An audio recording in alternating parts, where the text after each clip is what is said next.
Материальное благополучие – это основа, фундамент человеческого бытия.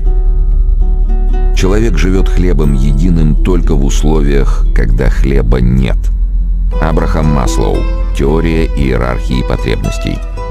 3 человека – A, N и Z – решили, что именно они, как никто другой, достойны счастья и свободы, и ринулись в бой за свои идеалы.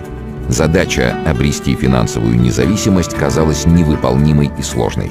Каждый пошел к ее реализации своим собственным путем. Более 10 лет Эй гнул спину на производстве, работая по найму. Он сменил десятки профессий, пройдя путь от чернорабочего до менеджера высшего звена. Его доходы росли, но росли и расходы. А главное, он чувствовал свою зависимость от работодателя. Он не мог наслаждаться жизнью, будучи вынужденным бежать на работу каждое утро. Хотелось ему этого или же нет. Когда в жизнь Эй пришел интернет, и благодаря удачному стечению обстоятельств он открыл для себя мир электронной коммерции, ему потребовалось еще 10 лет, чтобы к 35 годам построить, наконец, свой собственный бизнес. Бизнес в интернете, который сегодня приносит ему порядка 15-20 тысяч долларов ежемесячно, требуя от него самого совершенно незначительных усилий.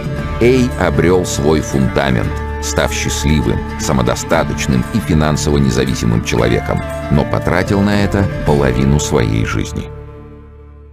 Его друг Н, еще школьником повстречав Эй на просторах всемирной паутины и изучив жизненный путь Эй, решил не тратить времени понапрасну, двигаясь окольными путями, работая по найму и участвуя в крысиных бегах. Он начал с самого короткого и действенного способа – построения собственного бизнеса в сети интернет.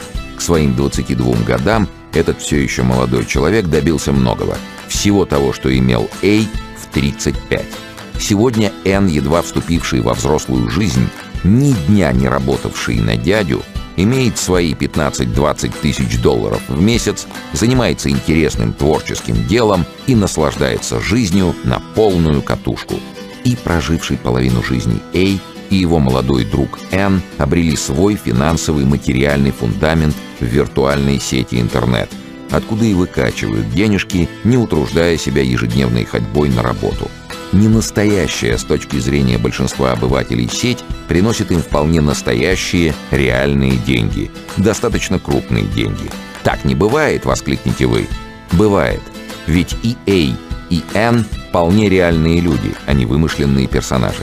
Подождите, а что же случилось с нашим героем по имени Зет? Куда он пропал и почему в списке счастливых и финансово независимых людей он не значится?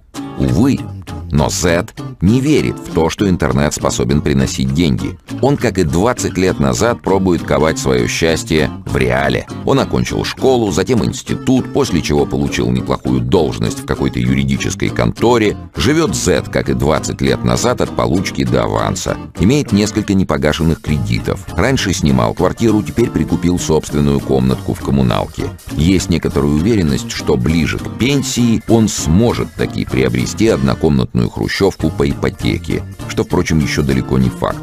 Но в миф о заработках через интернет наш Зет по-прежнему не верит. Тратить свое время на подобные глупости он не намерен, а твердо намерен прожить жизнь, как все, и закончить ее там же, где все, на городском кладбище. Так и не поняв, что жизнь нам дается совсем не для того, чтобы всю ее без остатка отработать на дядю, так и не достигнув даже самой первой цели – финансовой независимости и материального благополучия.